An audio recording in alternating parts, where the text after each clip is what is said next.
तस्यैव फलाभितानं यशोऽपि सर्गं निर्वर्तयन्तम् नमामि पाशं महताधरेणे नमामि पाशं महताधरेणे। बोलो 1008 से चिंतामणि पार्श्वनाथ भगवान की, 1008 से महावीर भगवान की, गोमटेश्वर बाहुबली भगवान की। आचार्य देव मुनि कुंजर आदि सिंधु महावीर कीर्ति गुरुवर तव पाद बंधु वात्सल्य मूर्ति गुरुवर सिर विमल सिंधु सूरी प्रधान गुरु सन्मति पाद बंधु सूरी प्रधान गुरुवर सन्मति पाद बंधु।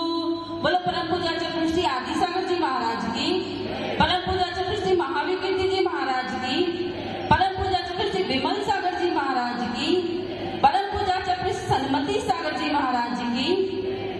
कुंद कुंद से ज्ञान प्रवर्ती वीर सैन्य से वाणी है समंत्र भद्र से तार्किक शक्ति इनमें बड़ी निराली है। सागर संगम वीर हृदय है रवि समय उपकारी है। ऐसे गुरुवर सुंदर सागर जी को दुख त्रिकाल हमारी है, दुख त्रिकाल हमारी है। बोलो परम पूज्य आचार्य श्री दिव्य तपस्वी सुंदर सागर जी महाराज की। मेरी सांसों में बसी मेरे रग रग में रमी मेरे धड़कन में बसी मेरे नस नस में रमी बीतना एक पल तेरी याद के बिना बीतना एक पल तेरी याद के बिना।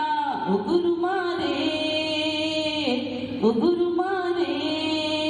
बोलो परम पूज्य प्रथम नेक्स्ट मंथ विजयवती माता जी की जय धर्म की। धर्म प्रेमी बंधु, जीवन में चाहे अमीर हो चाहे गरीब हो, चाहे मोटा हो या पतला हो, या बच्चा हो बूढ़ा हो जवान हो, सबके जीवन में कुछ ना कुछ समस्याएं तो रहती ही है, दुख कुछ ना कुछ तो रहता ही है। कोई तन का रोगी है, कोई मन से दुखी है, कोई धन से दुखी है।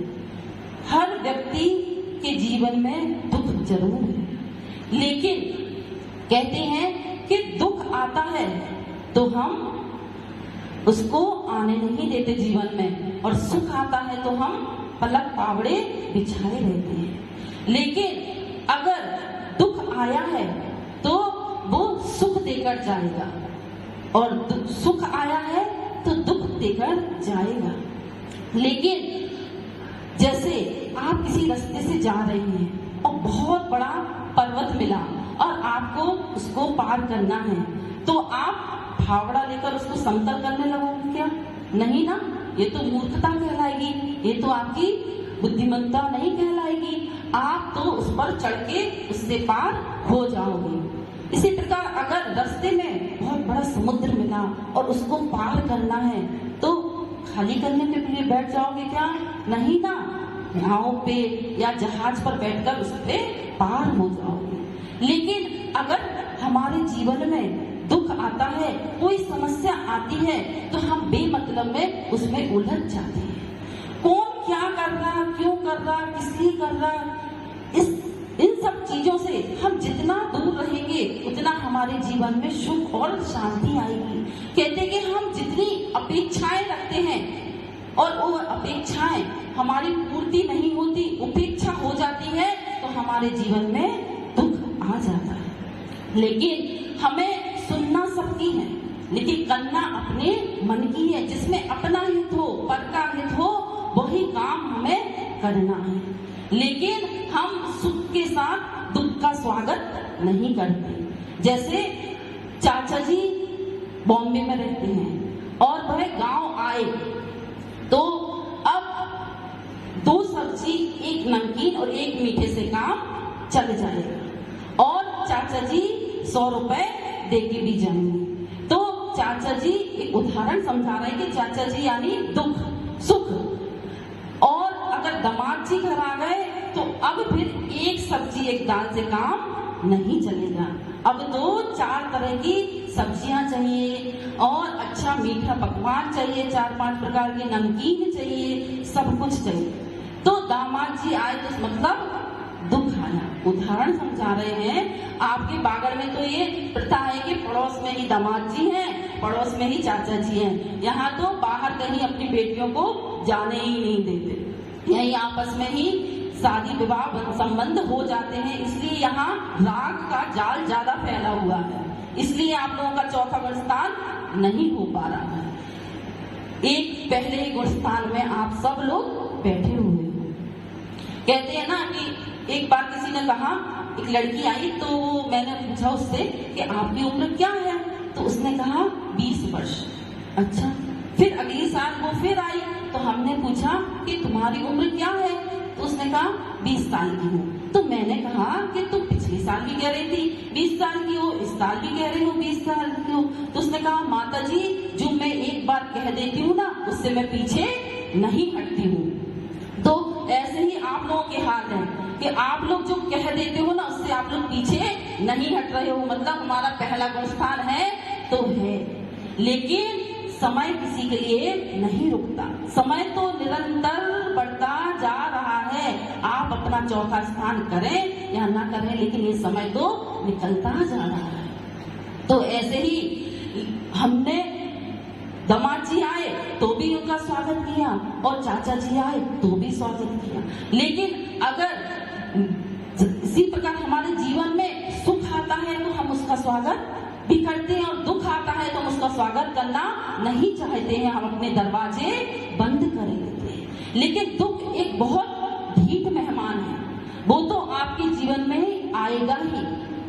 तो आपने अगर दरवाजे बंद कर लिए तो वो खिड़की से आ जाएगा, अगर आपने खिड़की बंद कर ली तो वो रोशनदान से आ जाएगा, लेकिन आएगा जरूर। अगर आपने रोशनदान भी बंद कर लिया तो वो छप्पड़ फाड़ कर आ जाएगा, और वो भी अगर बंद हो गया तो वो फट फाड़ कर आ जाएगा। लेकिन आपके जीवन में सुख दुख दोनों आते हैं, लेकिन कहती ना, सुख दुख दोनों मानव की संपत्ति है। क्यों तू दुख से घबराता है? दुख आएगा तो सुख देकर, सुख आ जाएगा तो दुख देकर। तो हमें दोनों का बराबर से स्वागत करना चाहिए, समता भाव से अपने जीवन में उसको अपनाना चाहिए, घबराना नहीं चाहिए। एक उदाहरण बताते हैं। एक बूढ़ी माँ थी और इस बहुत गरीब थी, उसका एक बेटा था। माँ ने कहा कि बेटा, मैंने सुना है कि सागवाड़ा में एक बहुत तपस्वी, दीर्घ तपस्वी, दयालु, उदार प्रवृत्ति के मुनिराज पधारे हैं। तुम जाओ और उनसे पूछना कि मेरे ये दुख के दिन, ये गरीबी के दिन कब दूर होंगे। तो उसने कहा ठीक है माँ, मैं चला जाता हूँ। बहुत गरीब थे, पैसे तो थे नहीं उसके पास, और वह पैदल पैदल ही चल पड़ा। कहाँ की ओर चला पड़ा? कहाँ चला? कहाँ पे बैठे हैं? सागवाड़ा। बहुत समझदार हो गए सागवाड़ा के लोग। तो सागवाड़ा में एक ऐसे दीर्घ तपस्वी दयालु मुनिराज बैठे हैं, तो मैं उनसे अपनी समस्या का समाधान पूछ आता हूँ। तो वह चल पड़ा और चलते चलते उसको रात हो गई। तो वह एक घर में विश्राम करने लगा, और उस घर में रात्रि विश्राम करने के बाद जब वो सुबह वापस चल पड़ा सागवाड़ा की ओर, तो उस बूढ़ी माँ ने पूछा कि बेटा तुम कहाँ जा रहे हो? तो उसने कहा माँ, मैं सागवाड़ा जा रहा हूँ, मेरी एक समस्या है, उसका समाधान पूछने के लिए जा रहा हूँ। तो माँ ने कहा मेरी भी एक समस्या है। क्या? मेरी एक बेटी है, वह गूंगी है, वह बोलती नहीं है और जवान भी हो गई है। तो तुम जरा उनसे मेरी भी समस्या पूछ के आ जाना कि यह कब बोलेगी और उसकी शादी किसके साथ होगी। उसने कहा ठीक है माँ, और वह धीरे धीरे चल पड़ा। और रास्ते रास्ते में क्या गुनगुनाता जा रहा है कि सुख भी मुझे प्यारे हैं, दुख भी मुझे प्यारे हैं, छोड़ू मैं कैसे भगवन, दोनों ही तुम्हारे हैं। सुख दुख ही जीवन की गाड़ी को चलाते हैं, सुख दुख ही हम सबको इंसान बनाते हैं। संसार की नदिया के दोनों ही किनारे हैं, सुख भी मुझे प्यारे हैं, दुख भी मुझे प्यारे हैं, छोड़ू मैं किसे भगवन, दोनों ही तुम्हारे हैं। पर दोनों ही उनके नहीं है, दोनों ही हमारे हैं। हमने ही सुख दुख के बीज अपने जीवन में बोए हैं, हमने ही जैसे कर्म करे हैं वैसे हमको भोगना पड़ेगा। किसी और ने ये कर्म नहीं बांधे। ये हमें समझना चाहिए कि जो हमने पूर्व भाव में किया है, जैसे कर्म किए हैं, वो इस भाव में हमें भोगने को मिल रहे हैं। और इस जन्म में हम जो करेंगे वो हमें अगले भाव में जरूर मिलेगा। तो अब दूसरा पड़ाव उसका एक संत की कुटिया में रात्रि विश्राम को करना पड़ा। तो फिर वो संत ने भी वही सवाल किया जो उस माँ ने किया था कि बेटा तुम कहाँ जा रहे हो? तो उसने क्या कहा, कहाँ जा रहा है? सागवाड़ा जा रहा है। किसके दर्शन करने जा रहा? हाँ। तो उसने कहा कि मेरी भी एक समस्या है, वो जरा पूछ आना। उसने कहा अच्छा ठीक है। क्या है कि वो तो साधु संत थे, तो मेरी एक जटा जो बांधे हैं, भभूति लगाए हैं, उनको आत्मा का कोई ज्ञान नहीं, फिर भी उसने कहा कि मैं 50 साल हो गए मुझे इस कुटिया में रहते रहते साधु बने, लेकिन मुझे साधु बने का आनंद नहीं आया, इस संतत्व का आनंद नहीं आया, वो कैसे मुझे आएगा? तो उसने कहा ठीक है। अब धीरे धीरे वह फिर आगे बढ़ा और उसका तीसरा पड़ाव हुआ एक किसान के खेत में। अब किसान से वह बोला, कितना उपयोग बदल रहा है लोगों का, कभी इंसानों को देखा नहीं क्या? नए नए चेहरे दिख रहे हैं, बाहर के लोग आए हैं। तो अब तीसरा पड़ाव उसका एक किसान के खेत में पड़ा। तो वहां भी रात्रि विश्राम किया उसने, किसान से थोड़ी बहुत बातचीत की। तो किसान ने भी उससे ये पूछा कि तुम कहाँ जा रहे हो, क्यों जा रहे हो? तो उसने भी वही उत्तर दिया कि मैं सागवाड़ा जा रहा हूँ और अपनी एक समस्या का समाधान पूछने के लिए जा रहा हूँ। तो उसने कहा कि बेटा मेरी भी एक समस्या है, वह भी तुम पूछ लेना। तो उसने अच्छा क्या? ये बहुत बड़ा वृक्ष है और इसके आसपास कोई भी दूसरा वृक्ष मैं लगाता हूँ, इतनी मेहनत करता हूँ दिन रात, तो भी कोई दूसरा वृक्ष नहीं लगता, ऐसा क्यों? उसने कहा ठीक है पूछ लूंगा। अब वह चलते चलते कहाँ आ गया? सागवाड़ा आ गया। और उसने जैसे ही आचार्य श्री के दर्शन किए तो उसके मुंह से क्या निकला कि गुरुदेव को सूरज कहूँ तो सूरज में आग है, गुरुदेव को सूरज कहूँ तो सूरज में आग है, गुरुदेव को चांद कहूँ तो चांद में दाग है, गुरुदेव को सागर कहूँ, गुरुदेव को सागर कहूँ तो सागर में झाग है। पर सच पूछूं तो मेरे गुरुदेव में वैराग्य ही वैराग्य है। ऐसे दिव्य तपस्वी साधु के उसने दर्शन किए, 3 प्रदक्षिणा दी और चुपचाप बैठ गया, क्योंकि आचार्य श्री सामायिक के समय में थे। पर वो तो इतना विवेकी था, धर्मात्मा था। और हम क्या करते हैं, अगर हमें कोई प्रश्न पूछना है, कुछ अपनी समस्या का समाधान पूछना है, तो हम ये नहीं देखेंगे कि माता जी महाराज जी सामायिक कर रहे हैं या स्वाध्याय चल रहा है, हम तो सीधे एंट्री कर लेते हैं। लेकिन हमें ये विवेक होना चाहिए कि जिस समय माता जी या महाराज जी कोई सामायिक कर रहे हैं तो हमें अपना नमोस्तु, जब तक माता जी महाराज जी हाथ उठा के आशीर्वाद नहीं दे दे, आप लोगों को तृप्ति नहीं होती है ना। तो आप माता जी वंदनामि आचर्षि नमोस्तु। अरे हमें ये विवेक होना चाहिए कि जिस समय साधु अपना काम कर रहे हैं तो हमें शांति से बैठ जाना चाहिए। जब आप फ्री हो तो उनसे खूब आराम से बात कर लो, खूब आशीर्वाद ले लो। आपने तो अपना दर्शन किया तो पुण्य तो लग गया, वो हाथ उठा के आशीर्वाद दे या ना दे। तो वो बहुत समझदार था, वह चुपचाप बैठ गया। जैसे ही आचर्षि की सामायिक पूरी हुई तो उन्होंने आंख खोली और वह तो अंतर्यामी थे, मन की बातें जान लेते हैं, चेहरा पढ़ लेते हैं। तो वो समझ गए कि ये कोई परेशानी में आया है, कोई समस्याएं लेके आया है। तो आचर्षि ने 3 उंगली उठा दी और उसके पास प्रश्न कितने थे? कितने थे? 3 थे। हो गई क्या बच्चन है? हाँ, कितने प्रश्न थे? 4 प्रश्न थे उसके पास। एक तो उसका स्वयं का प्रश्न था और 3 उसको रास्ते में मिली समस्याएं। तो आचर्षि तो बोले कि तुम्हें कोई 3 ही समस्याएं अपनी बतानी है। तो उसने कहा, सोचा, बड़ी उलझन में पड़ गया। अगर आप मुझे तो क्या करते? सबसे पहले अपनी समस्या पूछते, दुनिया जाए भाड़ में।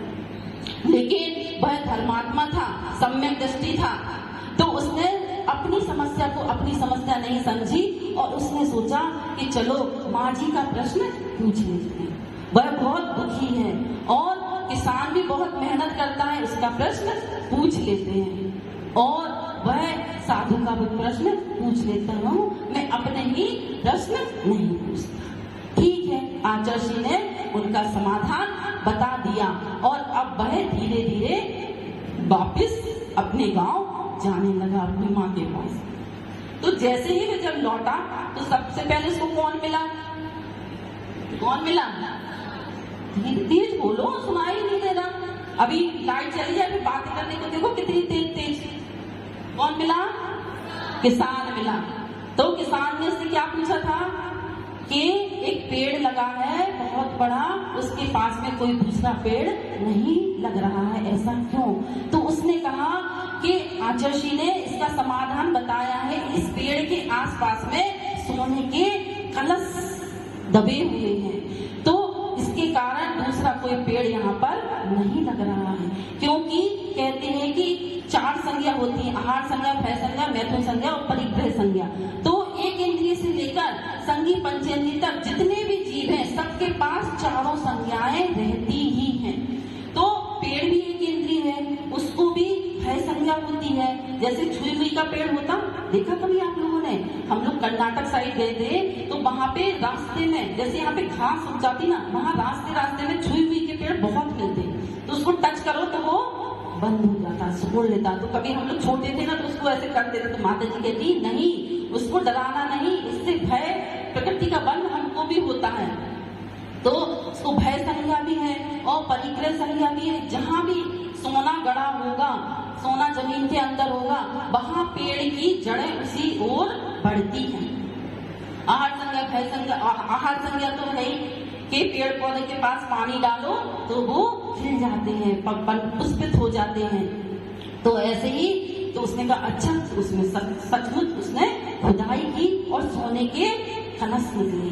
तो उसने कहा कि बेटा ये तुम्हारी मेहनत से निकले हैं, ये तुम धन सब ले जाओ, मेरे को नहीं चाहिए। और उसने पूरा धन उसको दे दिया। अब वह धीरे धीरे फिर बढ़ा और अब उसको कौन मिला? हाँ, साधु मिला। तो उसने कहा कि साधु महात्मा, आचर्षि ने आपकी समस्या का समाधान बताया है कि आपकी जो जटा जूट बांधे हुए हो उसमें एक मणि छिपी हुई है और वह बहुत कीमती है। तो उसके तो कहने लगे हाँ बेटा ये तो बिल्कुल सही है और मेरे को दिन रात ये मणि खो ना जाए, कोई चुरा ना ले, इसका विकल्प लगा रहता है। और जब मन में कोई विकल्प लगा रहता है तो धर्म ध्यान नहीं होता। अगर घर में कोई काम है तो फिर मंदिर में पूजा अभिषेक में मन नहीं लगता। अगर अपने मन में कोई विकल्प है, हमें निर्विकल्प होके कोई भी काम तन मन धन से करना चाहिए, मन वचन काया की शुद्धि पूर्वक करना चाहिए। तो वह साधु भी बोला कि बेटा अब मैं 50 वर्ष हो गए मेरे को, अब ये तुम ले जाओ, मेरे को अब कुछ नहीं चाहिए, मेरे तो अपनी साधना करूंगा। और वह मणि भी उसको दे दी। अब वह फिर धीरे धीरे बढ़ा और अब कहाँ आ गया, सेठानी के घर में आ गया। तो उसने कहा माँ जी को भी उसकी समस्या का समाधान बता दूं। तो वह जैसे ही उस माँ से बात कर रहा था कि माँ, साधु महाराज ने कहा है कि तुम्हारी बेटी जिसको देख के बोल लेगी उसके साथ इसका विवाह हो जाएगा। तो जैसे ही दोनों आपस में बात कर रहे थे और वह बेटी दौड़ी दौड़ी आई और एकदम से बोल पड़ी। तो उसकी माँ तो बहुत प्रसन्न हुई। उसने कहा कि बेटा, ये तुमको ही देखकर बोल पड़ी है तो तुम्हारी शादी आज इसके साथ ही कर देता। तो उसके पास अब धन भी हो गया, लाड़ी गाड़ी सब हो गई और वह अब अपनी माँ के पास घर में आ गया। और जैसे ही आया तो माँ ने कहा कि बेटा, तुमने मुनिराज से अपनी समस्या का समाधान पूछ लिया? तो क्या बोला वो कि माँ, मैंने अपनी समस्या का समाधान तो पूछा ही नहीं, लेकिन मेरी समस्या का समाधान हो गया। इसी प्रकार जब जीवन में हम दूसरों की समस्याओं को अपनी समस्या समझेंगे, दूसरों के दुख दर्द को अपना दुख दर्द समझेंगे, तो हमारे दुख दर्द अपने आप दूर हो जाएंगे। लेकिन ये संसारी प्राणी इतना स्वार्थी है कि हम दो और हमारे दो और बाकी दुनिया जाए, लेकिन ऐसा नहीं होना चाहिए। सच्चा सम्यक दृष्टि जीव तो वो होता है जो दूसरों के दुख देखकर उसके मन में करुणा भाव जागृत होना चाहिए। और लेकिन अगर ये भाव आपके अंदर नहीं आ रहे, दूसरों की दया, अहिंसा परमो धर्म, दया धर्म सबसे पहले हमारे जीवन में आना चाहिए, तभी आप सच्चे सम्यक दृष्टि बन पाएंगे। इतना ही कहकर मैं अपने प्रवचन को समाप्त करती हूँ। बोल परम पूज्य आचार्य श्री सुंदर सागर जी महाराज की समय।